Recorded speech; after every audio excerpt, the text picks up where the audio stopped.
সুপ্রিয় দর্শকবৃন্দ, প্রতিদিনের মতো আজকেও এক আপুকে আমার চ্যানেল হাজির করেছি। মিডিয়া কি কেন আসলো সেটা আপনাদের শোনাবো। আসসালামু আলাইকুম আপু। হ্যাঁ, ওয়ালাইকুম আসসালাম। আপু ভালো আছেন? এই তো আছি কোন রকম। আপুর কি বিয়ে শাদী হয়েছিল আগে? হ্যাঁ, হয়েছিল একবার। স্বামী আছে নাকি নাই? না, নেশা করতো তো তাই ডিভোর্স দিয়ে দিছি। কতদিন ধরে স্বামী ছাড়া আছেন?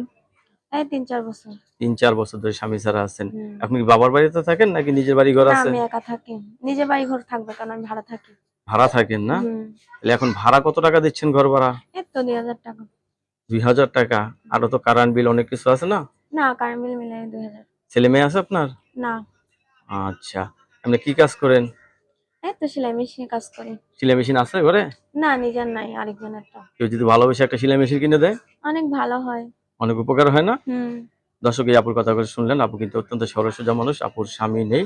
আপুর স্বামী ভালো ছিল না, ডিভোর্স হয়ে গেছে। সে এখন নতুন করে সংসার করতে চাচ্ছে। ছেলে যে বয়সের হোক, আপুর তরফ থেকে কোনো ধরনের কোনো সমস্যা নেই। সমস্যা নেই। নাকি সমস্যা আছে? না, কোনো সমস্যা নেই।